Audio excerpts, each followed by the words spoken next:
அனைவருக்கும் வணக்கம். நாம இதுல பார்க்கும்பொழுது இந்த அக்செப்டன்ஸ் பண்ணிக்கிட்டா நம்ம நெகட்டிவ் எமோஷன்ஸ் வெளியே வந்துடலாம் அப்படின்னு பார்த்தோம். பட் என்னால அக்செப்ட் பண்ண முடியல சார், என்ன பண்றது அப்படின்னு. ஏன் நம்மளால அக்செப்ட் பண்ண முடியல அப்படின்றத நீங்க கொஞ்சம் சிந்திச்சு பார்த்தீங்கன்னா உங்களுக்கு ஒரு விஷயம் புரியும். ஸோ நமக்கு சரியான புரிதல் இல்லை அப்படின்றது. நாம ஏன் புரிதல் இல்லாமல் இருக்கிறோன்னா அறியாமையில் இருப்போம் அப்படின்னு அர்த்தம்.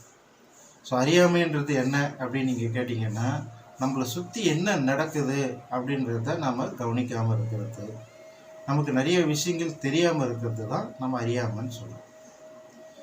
சரி சார், இப்போ என்ன பண்ணலாம் அப்படின்னா, ஸோ அறியாமை போகணும்னா அதுக்கு இன்னொரு வழி இருக்குது. என்ன அப்படின்னு கேட்டிங்கன்னா, உதாரணத்துக்கு அறியாமை என்றது ஒரு டார்க்னஸ், இருட்டு. ஸோ இருட்டு போகணுன்னா நம்ம என்ன பண்ணுவோம்? வெளிச்சத்தை வர வைப்போம். ஸோ வெளிச்சம் வந்தால் தானாக இருட்டு போயிடும்.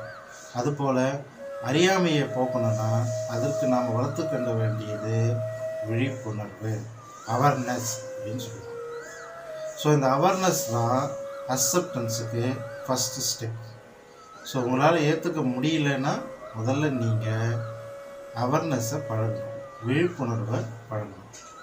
அது எப்படி சார் விழிப்புணர்வை பழகிறது? நாளைக்கு பார்க்கலாம். தேங்க்யூ.